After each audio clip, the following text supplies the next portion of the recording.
খাবার না খেয়ে তুমি ঘুমিয়ে পড়বা। সন্তান ডাকতে বলে, মারে অনেকটা দিন হয়ে গেল আমি আমার আব্বার সঙ্গে এক প্লেটে কখনো খাবার খাই নাই। আমার বড় ইচ্ছা আজকে রজনীতে আমার আব্বা বাড়িতে আসার পরে আব্বার সঙ্গে এক জায়গায় বসে আমি খাবার খাইতে চাই। মা ডাকতে বলে, তোমার আব্বার এই বাড়ি আসতে বড় রাত হয়ে যাবে, এই গভীর রাত পর্যন্ত জায়গা থাকতে তালহা তোমার বড় কষ্ট হবে। তালহা ডাকতে বলে, না না, যতই কষ্ট হোক না কেন আব্বা না আসা পর্যন্ত আমি ভাতে হাত দিতেই পারবো না। জোরে বলুন মারহাবা। তালহার সংকল্পটাকে বাস্তবায়ন করার জন্য তালহা ঘুমাইলেন না। গভীর রজনী হয়ে গেল। হযরতে ওমর রাদিয়াল্লাহু তাআলা আনহু চলে আসলেন বাড়িতে। তাকায় দেখে আমার বেটা তালহা, আমার সন্তানটা এখনো ঘুমায় নাই। এ বেটা, এতটা রাত পর্যন্ত তুমি কেন জেগে আছো? কেন তুমি ঘুমাইলা না? এবার বেটায় ডাকতে বলে, আব্বা জান আমি ঘুমাই না, এর কারণ হলো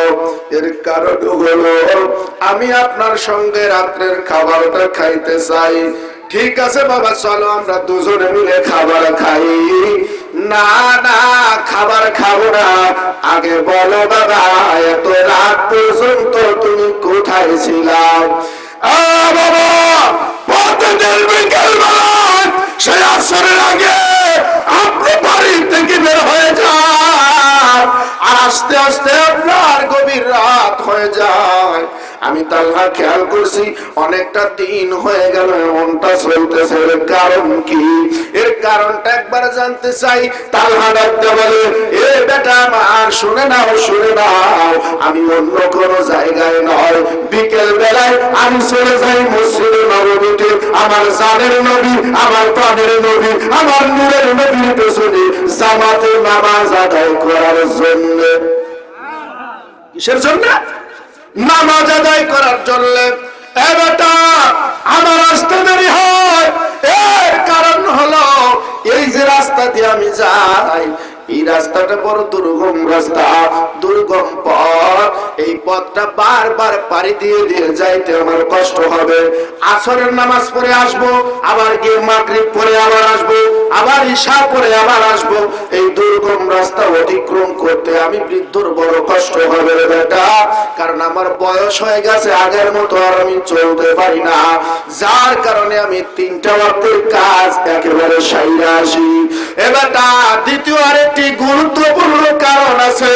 এই যে আসরের নামাজের পর থেকে নিয়ে মাগরিব পর্যন্ত, মাগরিবের নামাজের পর থেকে নিয়ে ঈশা পর্যন্ত যে ফাঁকা সময়টা, এই সময়টা আমার জানের নবী, আমার প্রাণের নবী তার নূরানি জবান মোবারক দিয়া এমন কিছু ওয়াজ, এমন কিছু বাক্য, এমন কিছু ভাষা, এমন কিছু কথা তিনি বাহির করেন, আমার মনে হয় এই জগতের সবচাইতে দামি জিনিস হলো আমার নবীর মুখের কথা। এ বেটা, যার মুখের কথা শুনলে ক্ষুধার্ত ব্যক্তির ক্ষুধা চলে যায়, তৃষ্ণার্ত ব্যক্তির তৃষ্ণা চলে যায়। এ বেটা, যার চেহারার দিকে তাকাইলে মানুষ নিজের সমস্ত জল্পনা কল্পনা থেকে ফিরে আসে। এ বেটা, একটাবার বল, একটাবার বল, ওই নুরানি চেহারার দিকে না তাকাইয়া, ওই নুরানি চেহারা না দেখে, ওই নবীর জবান মুবারক থেকে দামি কথা না শুনে আমি তালহা কি, আমি ওরা কি বারবার বাড়ি আসতে পারি? এবার না না, আমি তা কখনোই পারি না। আমার জানের নবীর বয়ান শোনার জন্য মসজিদের মধ্যে দীর্ঘ টাইম, দীর্ঘ সময় আমি থেকে যাই। সন্তান ডাকতে বলে, আব্বা জান, যেই নবীর এত প্রশংসা করেছেন ওই নবীর তাহলে একটাবার দেখা দরকার। সুবহানাল্লাহ বলেন। ওই নবীকে একটাবার দেখা দরকার। ও আব্বা জান, আগামীকাল যখন আপনি আসরের নামাজ আদায় করতে যাবেন, আমি তালহাকে সাথে করে নিয়ে যাইতে হবে। সন্তান এই কথা বলার সঙ্গে সঙ্গে বাপ ডাকতে বলে, না রে বেটা, না, এটা সম্ভব নয়, এটা কখনো সম্ভব হতে পারে না। তোমাকে কখনোই মসজিদে নববীতে নেওয়ার কথা আমি চিন্তাও করতে পারি না। কেন চিন্তা করতে পারেন না রে আব্বা?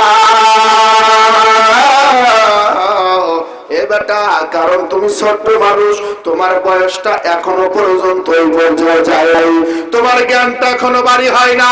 ওই মসজিদে নববীতে যাইয়া তুমি না জানে না বুঝে যখন তখন তুমি কথা বলে ফেলতে পারো, যখন তখন তুমি মসজিদের মধ্যে দৌড়াদৌড়ি করতে পারো।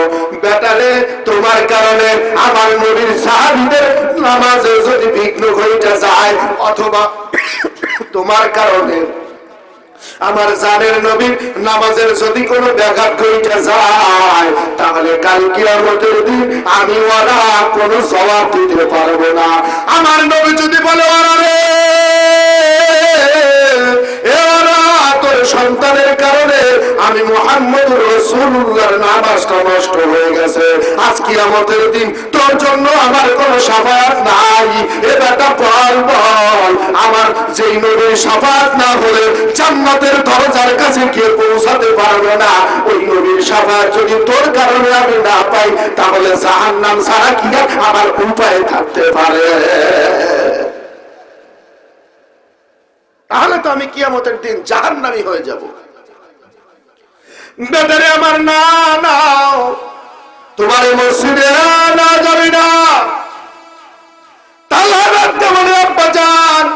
আপনি যদি আমার মসজিদে না নেন, তাহলে কিন্তু আজ রাত থেকে আমি এক নালা খাবারও মুখে দিব না, এক ফোঁটা পানিও মুখে দিব না। বাপও নিতে চায় না, সন্তানও ছাড়ে না। বলেন তো দেখি, ওই বাড়িতে আরেকজন সদস্য আছে নাকি নাই?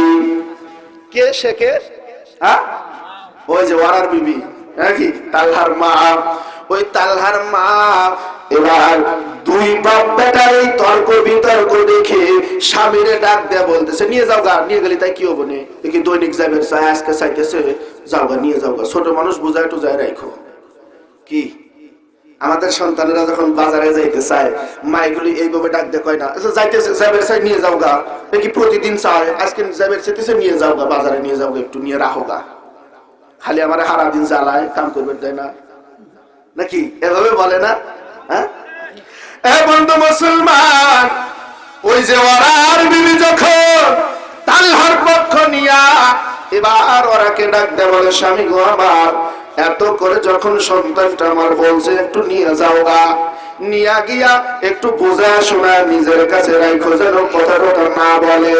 এবার ওরা চিন্তা করলো, আমার বাড়িতে সদস্য হলো 3 জন, 2টা ভোট যদি একদিকে থাকে আর একটা ভোট যদি আমার একার ভোট হয়, তাহলে যেই পক্ষে ভোট বেশি ওই পক্ষেরই রায় সফল হবে, তাদেরই বিজয় হবে। অতএব নিজের যুক্তির কানে খাড়াইতে পারলেন না। পরের দিন আসরের সময় সন্তানটাকে নিয়ে রওনা দিলেন মসজিদে নববীতে যাওয়ার জন্য। মসজিদে নববীর গেটের মধ্যে ঢুকলেন একটু পরে, কারণ ওরা মনে মনে চিন্তা করলেন, আমি একটু পরে যাব, যেন আমার সামনের কাতারে গিয়ে আমি জায়গা ফিরি না পাই, আমি গিয়ে বসবো পিছনের কাতারে, কারণ আমার সাথে আমার ছোট্ট বাচ্চা আছে। আমার বাচ্চাটা যখন তখন বিরক্ত করতে পারে, যখন তখন লাফ দিয়ে দাঁড়াইতে পারে, যখন তখন দৌড় দিতে পারে। না না, আমি সামনের কাতারে বসবো না, আমি একটু দেরিতে গিয়া পিছনের কাতারে বৈশা যাব। এবার পিছনের কাতারে বৈশা গেলেন, দরদি নবী আমার আগমন করলেন, নামাজ আদায় করলেন। আসরের নামাজ শেষ করিয়া দরদি নবী আমার সাহাবীদের দিকে মুখ ফিরে বসেবার বয়ান শুরু করে দিলেন। বন্ধু মুসলমান, নবী যখন বয়ান করে তার মিষ্টি মধুর কণ্ঠের ধ্বনি বাঁশিটা গিয়া ছোট্ট বাচ্চা তালহার কানের মধ্যে টন টন টন টন করে বাজে। তালহা এবার চিন্তা করলেন এত মধুর সুর দিয়ে কথা বলে কে রে, একটা বার এই ব্যক্তিটার চেহারা আমার দেখা দরকার। সামনের দিকে তাকায় দেখে মোটা মোটা গর্দানওয়ালা, মোটা মোটা বড় বড় সিনাওয়ালা সাহাবী সামনে বসে থাকার কারণে যেই ব্যক্তিটা কথা বলছে ওই ব্যক্তিটার চেহারা ভালো করে দেখা যায় না। উমর রাদিয়াল্লাহু তাআলা আনহু, হযরত আলী রাদিয়াল্লাহু তাআলা আনহুর মতো সাহাবী সামনে বসে থাকার কারণে, তাদের গর্দান বড় বড় বড় সেনা সৈন্যরা থাকার কারণে তালহা নবীজিকে ঠিক মতো দেখতে পারতেছে। কষ্ট হয়, হ্যাঁ? এ বন্ধু মুসলমান আমার, এবার তালহা বারবার চেষ্টা করছে আমার আপনার দরদি নবীকে দেখার জন্য। না না, অনেক চেষ্টা করার পরে যখন দেখতে পারলেন না, বাধ্য হয়ে পিছনের কাতার থেকে তালহা লাফ দিয়ে দাঁড়ায় গেছে। যখনই তালহা দাঁড়াইছে নবী আমার বয়ান শেষ করে দিলেন, অর্থাৎ বয়ানটা থামায় দিলেন। থামায় দেয়া ডাকতে বলে এই বাচ্চাটা কার রে, কে এই বাচ্চাটাকে মসজিদে নববীতে নিয়ে আসাও। এবার ভয়ে জড়সড় হয়ে ওয়ারা রাসূলুল্লাহ তাআলা খুদায়া বিনয়ের সাথে বলতে লাগলেন ইয়া রাসূলুল্লাহ ইয়া হাবিবাল্লাহ হুজুর, গোস্তাকি মাফ করে দেন, আপনার কদমে আমার পিতা মাতা কুরবান হয়ে যাক। হুজুর এই বাচ্চাটা আমি মসজিদে নিয়ে আসি, আমার বাচ্চাটা আপনাকে দেখার জন্য বারবার আমার কাছে কাকুতি মিনতি করার কারণে আমি আমার বাচ্চাটাকে রেখে আসতে পারি নাই। হুজুর আমার সন্তান যদি আপনার কাছে কোনো বেয়াদবি কইরা থাকে আল্লাহর রাস্তে আমার সন্তানটার একটু মাফ কইরা দেন। নবী আমার বললেন বসো, তোমার সাথে কোনো কথা নাই, তোমার বাচ্চার সাথে কথা হবে। তুমি যে বাচ্চা নিয়ে আসছো তোমার সাথে কোনো কথা নাই, কথা হবে তোমার বাচ্চার সাথে। এই বাচ্চা এদিকে আসো, আসো আমার কাছে আসো। হাঁটি হাঁটি পা পা করে তালহা চলে গেলেন আমার নবীর কাছাকাছি। দরদি নবী আমার বললেন এখানে দাঁড়াও, বলো তোমার নাম কি? ওই হুজুর আমার নাম হলো তালহা। বয়স কত? বয়স হলো 7 বছর। তোমার আব্বার নাম কি? আমার আব্বার নাম হলো ওয়ারা। এ বেটা, পিছনের কাতারে বৈশা থাকতে থাকতে হঠাৎ করে তুমি কেন দাঁড়ায়া পড়লা? এবার তালহা ছোট্ট এক জবান দিয়ে আস্তে আস্তে নবীর কানের কাছে গিয়ে বলতে লাগলেন ইয়া রাসূলুল্লাহ ইয়া হাবিবাল্লাহ হুজুর, এই মসজিদে নববীতে আব্বার সাথে আসছিলাম, নামাজ শেষ করে আপনি যখন মিষ্টি মধুর কণ্ঠ দিয়ে বয়ান করতেছিলেন আপনার চেহারা মুবারক দেখার জন্য আমার মনের মধ্যে ইচ্ছা জাগলো।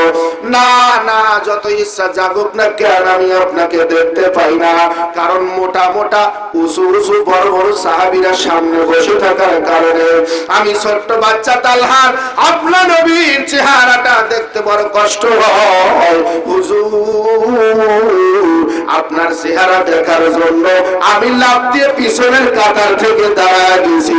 শুধু দাঁড়াই নাই, আপনার চেহারার দিকে তাকাইয়া আমার মনে পড়তে লাগলো আমার বাড়িতে আমার মায়ের কোলে বসে বসে আমার মায়ের পাশে দাঁড়ায় থেকে থেকে আমি বহুবার আকাশের মধ্যে পূর্ণিমার চাঁদ দেখতে পেয়েছি। ওই আকাশের পূর্ণিমার চাঁদ চন্দ্রিমা রাত্রে আকাশের পূর্ণিমার চাঁদ দেখতে যতটা সুন্দর তার চাইতে বেশি সুন্দর আপনার চেহারা। হুজুর আমার মনে হয় আপনার চেহারাটা 3 দিনের ক্ষুধার ব্যক্তি যদি একবার দেখতে পাইতো 3 দিনের ক্ষুধা ভুলে যাইতো। হুজুর আপনার চেহারা দিকে তাকাইয়া থাকতে থাকতে পিছন থেকে যদি কেউ তরবারি দিয়ে তাহলে হত্যা করতো, এই ব্যক্তিটা হাসতে হাসতে শহীদ হইতো। বাবার আপনার চেহারা থেকে চোখ সরাইয়া ভুল শব্দটুকু একবার বলতে পারতো না।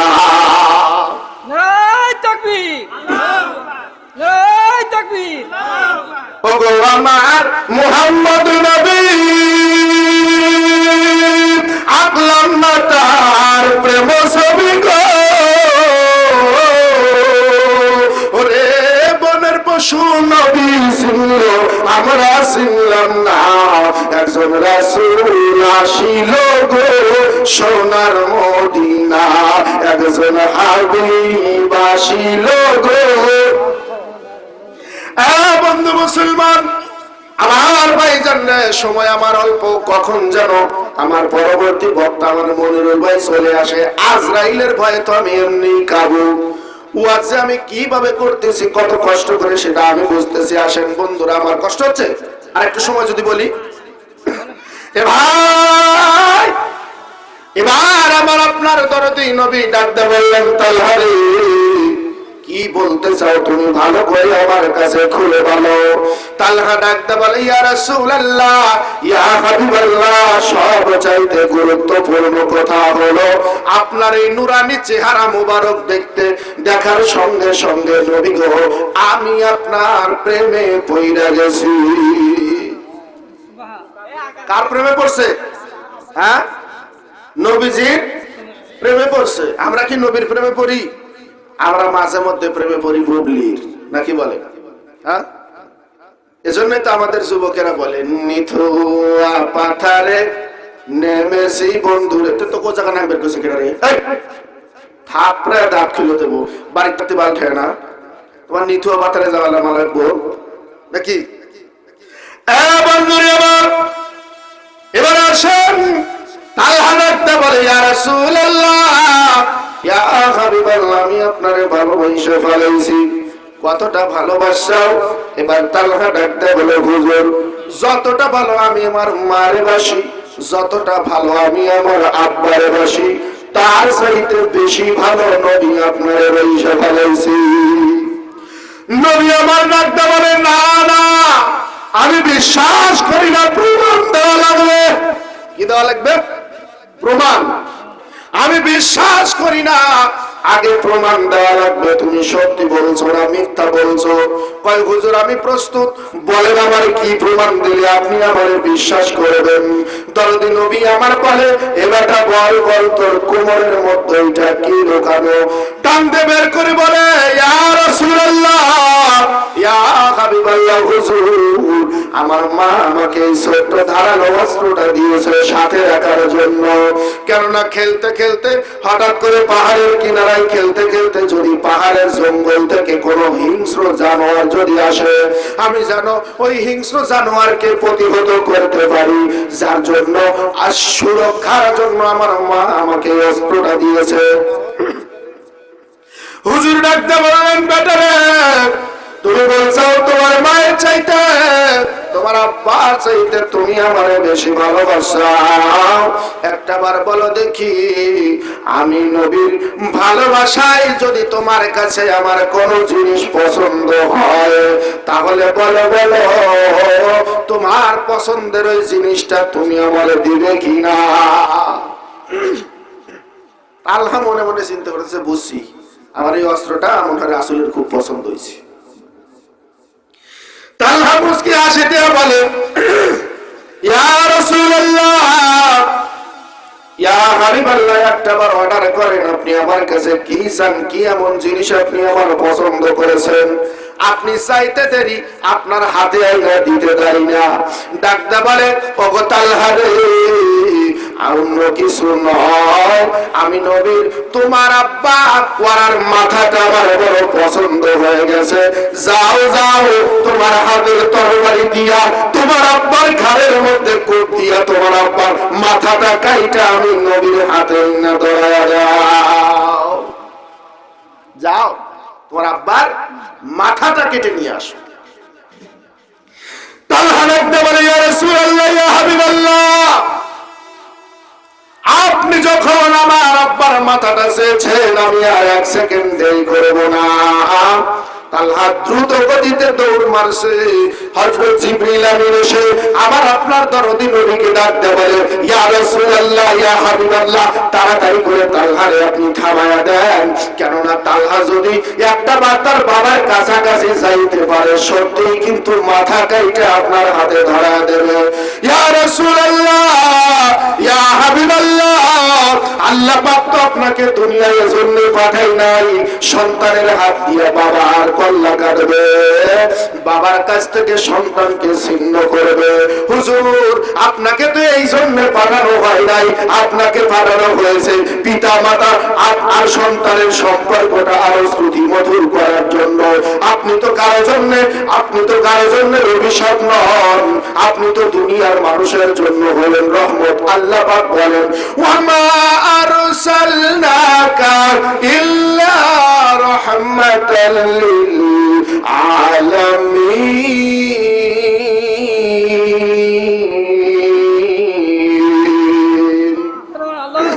আল্লাহ রাব্বুল আলামিন বলেন গোটা কুল কায়নাতের জন্য নবী আপনার রহমত হিসেবে পাঠাইছি, প্রেরণ করেছি। আমার আপনার দরদি নবী জিবরাইলের কথা শোনার সঙ্গে সঙ্গে সাথে সাথে ডাক দিলেন তালহা দাঁড়ায়া যা। নবী আমার দাঁড়ায়া যা বলার সঙ্গে সঙ্গে হাইড্রোলিক ব্রেক কইরা তালহা দাঁড়ায়া গেছে। যেই জায়গায় যেই পাও পড়েছে আমি নবী আমার নবীর ডাক দেওয়ার পরে তালহা এক ইঞ্চিও সামনের দিকে আগায় নাই, 1 ইঞ্চিও আর সামনে যায়নি। আমার আপনার দরদি নবী এবার তালহা কি ডাক দিলেন, দৌড়াইয়া তাড়াতাড়ি করে তুই আমার বুকে চলে আয়। তালহা একটা দৌড় দিয়া আমার নবীর বক্ষ মুবারকের মধ্যে মাথাটা ঠেকাইয়া আমার আপনার দরদি নবী শরীর মুবারকের সঙ্গে শরীরটা লাগাইয়া গভীর শান্তিতে আছে। নবী আমার দুটি চোখের পানি ছেড়ে দিয়া বলে এরে তালহা আমি নবী কখনো তোর দিয়ে তো একবার মাথা কাটাইতে পারি না, তবে তালহা একটা কথা তুই যে বলছিস আমি নবীরে তুই ভালোবাসিস এজন্য আমি একটু পরীক্ষা নিলাম। তবে তালহারে তুই তো তোর প্রেমের পরীক্ষায় পাস কইরা গেলি। ও নবীর প্রেমিকেরা দিশে হারা মরণের ভয় করে না, প্রেম তো মরে না। খারাপ লাগে? হ্যাঁ আরেকটু বলবো। প্রেম কইরাছেন মুসা নবী যার প্রেমেতে দুনিয়ার বিগল, ওরে পাহাড় চলে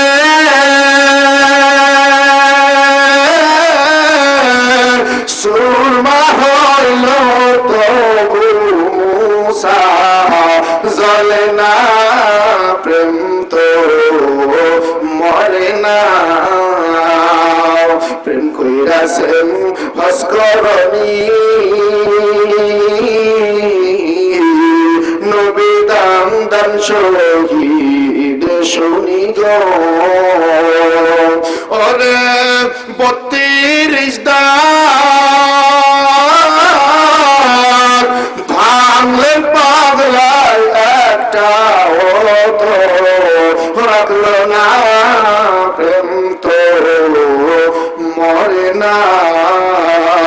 নারে তাকবীর, নারে তাকবীর, নারে রিসালাত।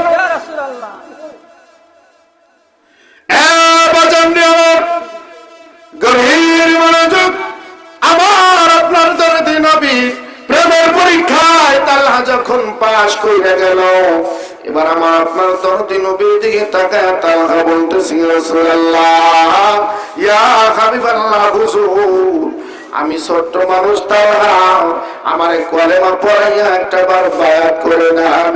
হুজুরও শুধু বায়াত নয় আমারে কিছু ব্যক্তিগতভাবে আমল দেন, যেই আমলটা করে আমি ইহকাল এবং পরকালে কামিয়াব লাভ করতে পারি।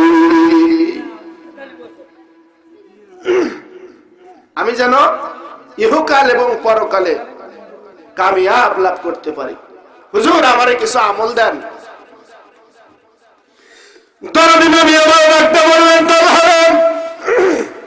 তুমি তো ছোট মানুষ, এত ছোট মানুষের জন্য কি এমন আমল দিব বলো? হুজুর না না আমার বড় ইচ্ছা আপনার কাছ থেকে আমল নিয়ে আমি সে আমলগুলি করে করে কামিয়াব করতে চাই। দরদি নবী আমার ডাকতে বললেন, তালহা রে, তাহলে শোনো শোনো, তোমার জন্য ছোট্ট একটা আমল আমি দিয়ে দিব। সেই আমলটা হলো, তুমি প্রতিদিন একবার করে এই মসজিদে নববীতে এসে আমি দরদি নবীর সঙ্গে একটাবার দেখা করবা, আর যাওয়ার সময় আমি নবীর জবান মোবারক থেকে 2 গালে 2টা করে চুমু নিয়ে বাড়িতে যাইবা। এটা হলো তালহার আমল। কি আমল? আমলটা কি 2 গালে 2টা করে চুমা। দরদি নবী আবার 2 গালে 2টি করে চুমু দেয়। তালহা প্রতিদিন আবার আপনার দরদি নবীর চুমু নেওয়ার জন্য মসজিদে নববীতে ঢোকে, আবার বের হওয়ার সময় 2টা চুমু নিয়ে বের হয়। এমন একটা সময় চলে গেল, দেখতে দেখতে 2টা বছর পার হয়ে গেল। 2 বছর পার হওয়ার পরে হঠাৎ করে নবীজি খেয়াল করলেন, বেশ কয়েকদিন হলো তালহা মসজিদে নববীতে উপস্থিত থাকে না। কথা বলেন না, অল্প সময়গুলো নষ্ট করেন না নাকি? মুসলমান দরদি নবী আবার খেয়াল করলেন, তালহা বেশ কয়েকটা দিন হলো মসজিদে নববীতে আসে না। ব্যাপারটা কি? কেন মসজিদে নববীতে আসে না? দরদি নবী আমার খবর নিলেন, এ সাহাবারা খবর নাও, ওই যে ওরার বেটা তালহা কেন মসজিদে নববীতে আসে না? খবর না হলো কিছু সাহাবী খবর এনে নবীজিকে জানা দিলেন, ইয়া রাসূলুল্লাহ, ইয়া হাবিবাল্লাহ, গত 3 দিন আগে তালহা দুনিয়া থেকে চিরতরের বিদায় নিয়ে চলে গেছে। জোরে বলুন মারহাবা। তালহা দুনিয়াতে পয়সা নাই। নবী আমার বললেন, আমি তালহার বাড়িতে যাব।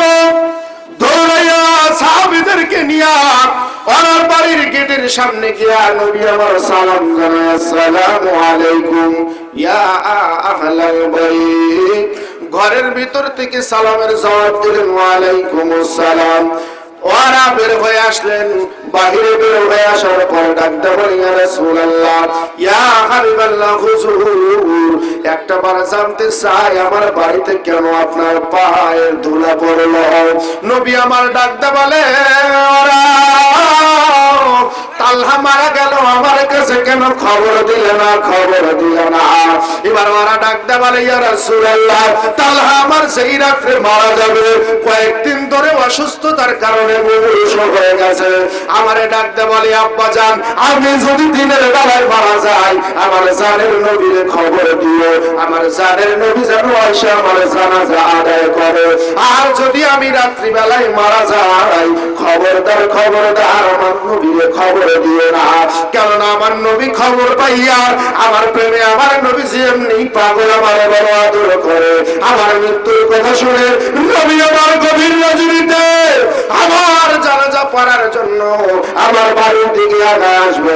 প্রতিমধ্যে কাফের বেঈমানরা যদি আমার নবীর একলা পাইয়া গভীর রজনীতে কোতর কইরা দেয়, তাহলে আমার জানাজা পড়ার জন্য নবীর এত বড় ক্ষতি আমি সহ্য করতে পারবো না, পারবো না। আর এর জন্য যদি কাল কঠিন কিয়ামতে আসামির কাঠগড়ায় দাঁড়াইতে হয়, আমি ওরা কখনো এটা বরদাস্ত করতে, আমি তালহা কখনো এটা বরদাস্ত করতে পারবো না। অতএব না না, রাত্রিবেলায় মারা গেলে আমার নবীরে খবর দিয়েন না। হুজুর, আমার সন্তানের ওসিয়ত মতো আমার সন্তানটা মারা গেল মাগরিবের সময়, গভীর রজনীতে আপনারে খবর না দিয়া আমার সন্তানটারে দাফন করে দিয়েছি জানাজা করে। নবী আমার ডাকতে বলে, একটাবার তালহার কবর কি আমি দেখতে পারি? তালহার কবরের পাশে নবী আমার হাউমাউ হাউমাউ করে কান্না করতে লাগলেন, চোখের পানি ফেলতে ফেলতে আগাতে লাগলেন। আর কান্না করতে করতে যখনই তালহার কবরের পাশে গিয়া দাঁড়ায় গেছে, কবরের দিকে তাকানোর সঙ্গে সঙ্গে আমার নবী মুস্কি হাসি দিয়ে দিছে। তাকায় নবী আমার মুস্কি হাসে। সাহাবীরা জিজ্ঞাসা করে, ইয়া রাসূলুল্লাহ, আমার তালহার মরার কথা শুনিয়া আপনি তো তখন চোখের পানি দিয়ে দিয়ে দাড়ি মুবারক করে ভিজায় দিলেন। হুজুর আমার ছেলের কবরের দিকে তাকায় আপনি কেন হাসেন? ডাক্তার বলে এবারা আমি নবীর নবুয়তি নজরে যা ধরা পড়ে তোমার নজরে তা কখনো ধরা পড়বে না। আমি তালহার কবরের দিকে তাকায় দেখি তালহা আমার কবরে নাই, তালহা আমার সরাসরি জান্নাতের বাগানের মধ্যে যাইয়া হাসতেছে আর খেলতেছে। আমার তালহা যখন জান্নাতের বাগানে গিয়া খেলাধুলা করে আর জোরে জোরে হাসি দেয়, আমার তালহার এমন খুশি মুখ দেখে, হাসি মুখ দেখে আমি নবী কি না হাসা থাকতে পারি?